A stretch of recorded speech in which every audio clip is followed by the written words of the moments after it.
दोस्तों, क्या हो अगर सिर्फ पृथ्वी पर मर्द ही बचे रह जाए, सारी औरतों का विनाश हो जाए या फिर वो मारी जा चुकी हो, और ऐसे में हमारी दुनिया की कैसी होगी स्थिति। चलिए देखते हैं आज की कहानी में। कहानी की शुरुआत होती है एना नाम की लड़की से, जो अपने दोस्त के घर पर जा रही है क्योंकि कल उसका बॉयफ्रेंड उसे मिलने के लिए आ रहा है। इसीलिए उसे अपनी दोस्त को कल सुबह आने को कहा। कुछ देर के बाद मिल आ जाता है। दोनों काफी अच्छा समय साथ में बिताते हैं। फिर सुबह एना उसके लिए नाश्ता भी बनाती है। तभी उसकी नजर पड़ी बाहर, जहां एशेस की बारिश हो रही है, जो चीज उसे बहुत ही अजीब लगती है, और इसीलिए उसने मिल को फौरन बुलाया। उसने कहा कि हो सकता है कि कोई वोल्केनो फट गया हो, इसीलिए ऐसा हो रहा हो।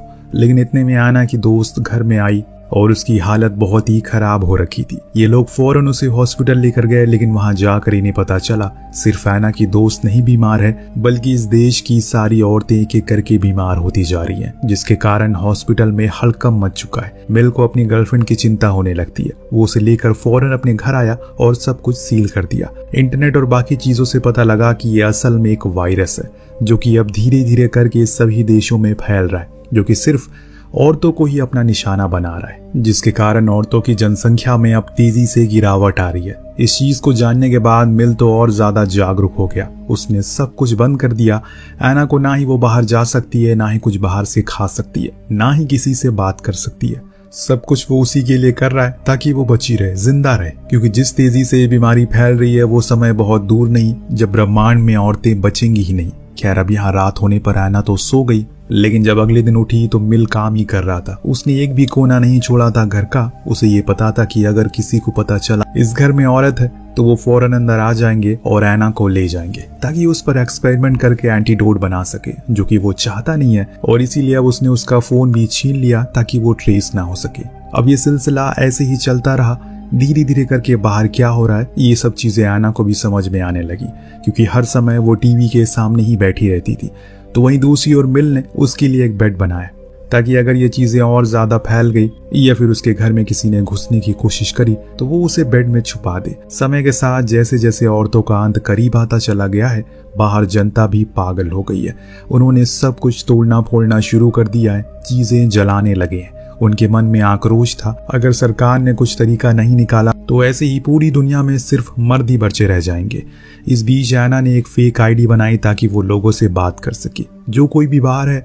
उस दौरान उसे पता लगा कि बाहर के हालात तो और भी बेकार हो चुके हैं। जो कोई जिंदा बची औरतें हैं वो इस जगह को छोड़कर जा रही हैं, क्योंकि यहाँ जितने दिन वो रहेंगी मौत के उतने करीब आती चली जाएंगी। अब एक दिन मिल दोनों का टेस्ट करता है ताकि पता लगाया जा सके कि कौन इन्फेक्टेड है, लेकिन शॉकिंगली एना को कुछ नहीं होता, पर मिल इन्फेक्टेड हो चुका है। लेकिन दोस्तों, ये वायरस आदमियों को कुछ नहीं करता। इसी वजह से अभी तक मिल को कोई खास परेशानी नहीं हुई है। वो रिलैक्स था। धीरे धीरे करके इन्हें यहाँ रहते हुए अब आदत होने लगी है, परंतु इन्हें ये भी याद रखना होगा कि एक न एक दिन तो खाना खत्म ही हो जाएगा। फिर तो इन्हें बाहर जाना पड़ेगा, वरना ये भूखे मर जाएंगे। पर अभी तो मिल का पूरा ध्यान है किस तरह से आने वाले दिनों को और ज्यादा सुरक्षित बनाया जा सके।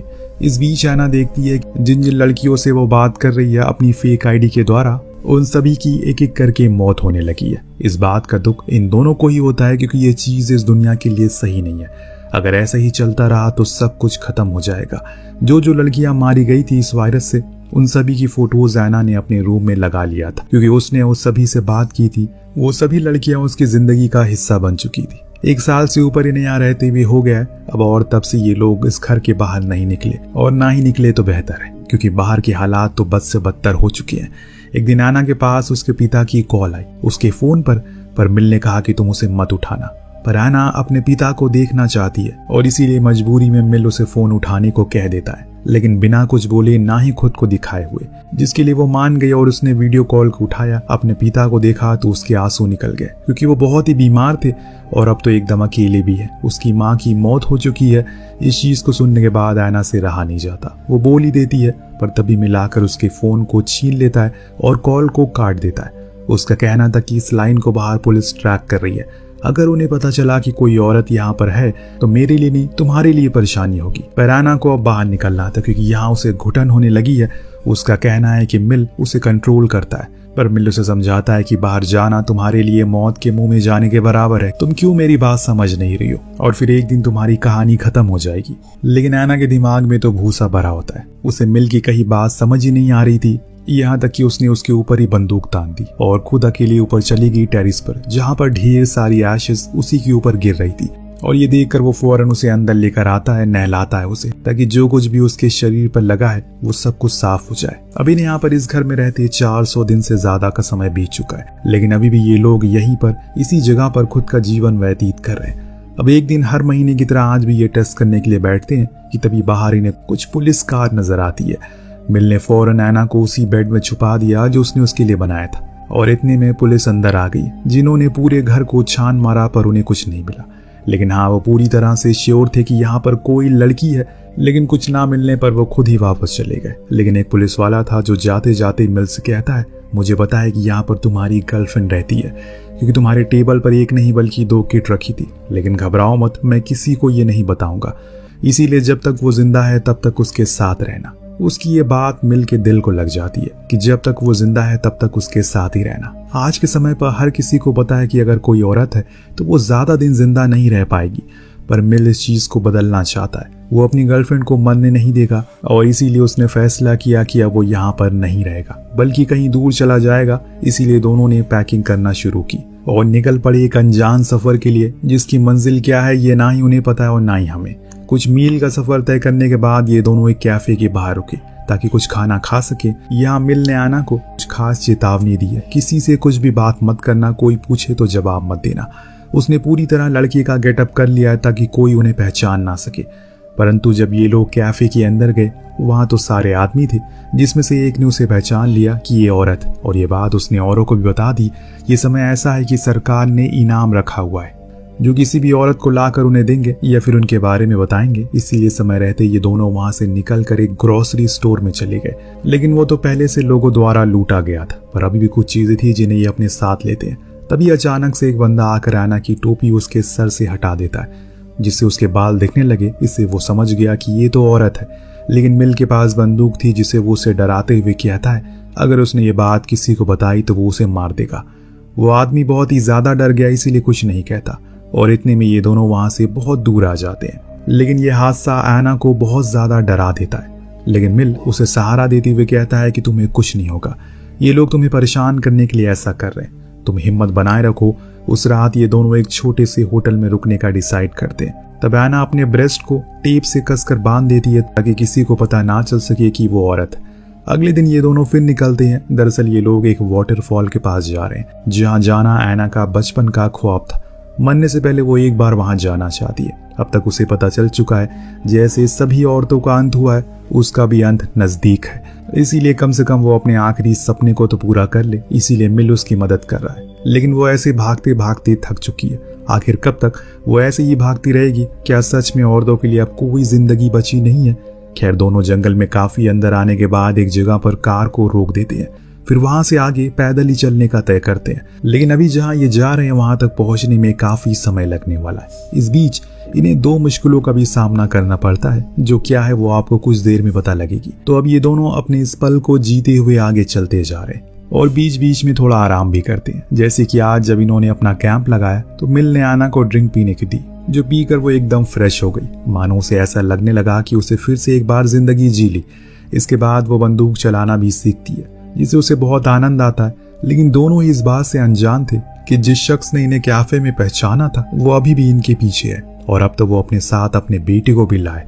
न जाने उन दोनों का क्या प्लान है। अब उस रात दोनों ही इंटीमेट भी होते हैं। जब सुबह ऐना उठी और पानी लेने नदी के पास गई, उसने महसूस किया कि उसके कान से खून आ रहा है, जो इस बात का पूरा सबूत दे रहा है कि अब वो बस कुछ दिन और की मेहमान है। तो वहां दूसरी तरफ मिल की आंख थोड़ी देर में खुली। जब खुली तो उसने देखा कि बाहर आर्थर अपने बेटे के साथ खड़ा हुआ है, उसी की तरफ बंदूक करके, जो देखकर वो डर गया।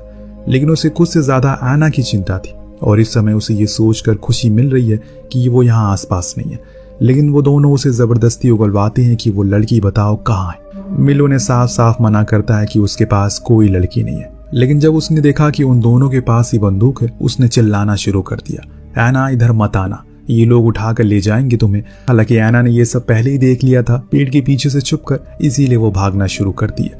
लेकिन अगर वो चाहती तो कोई तरीका निकाल सकती थी। मिल की जान बचाने के लिए, लेकिन उसने खुद की जान की ज्यादा अहमियत समझी। और इसी बीच कैसी, जो कि आर्थर का बेटा था, वो देख लेता है कि एना को भागते हुए। वो अपने पिता को उसके पीछे जाने को कहता और खुद मिल की पहरेदारी देने लगता है। एना अब लगातार भागे जा रही है, जितनी जान थी उसमें उतनी तेजी से वो भाग रही है। वहीं उसके पीछे आर्थर, वो भी भाग रहा है। तभी एना के सामने 2 चट्टानें आ जाती है, तो वो उन्हीं के बीच में छुपने का फैसला करती है।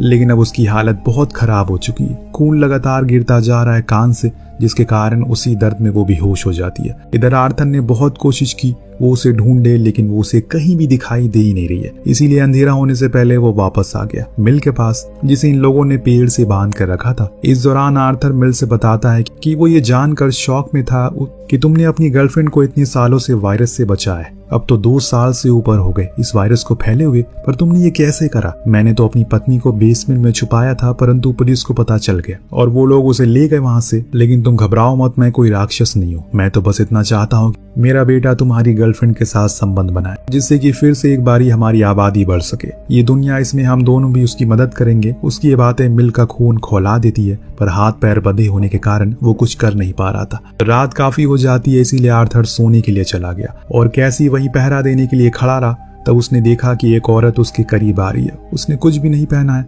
और ये देख वो मदहोश हो गया। सब कुछ छोड़कर उसके पास भागने लगा।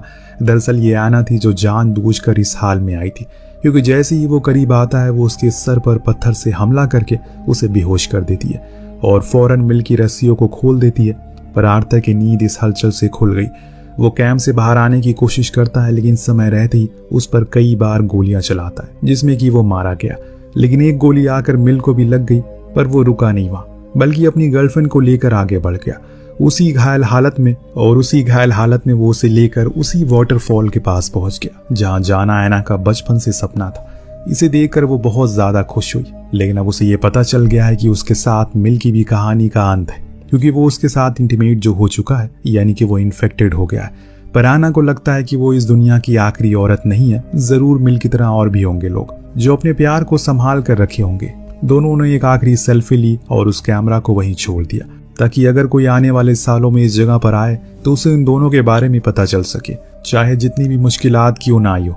मिल एना के सामने चट्टान की तरह खड़ा था। उसे बचाने के लिए उसने अपनी पूरी जान लगा दी, यहाँ तक कि खुद की भी कुर्बानी दे दी। लेकिन जिसकी किस्मत में जितना लिखा है उतना ही मिलता है।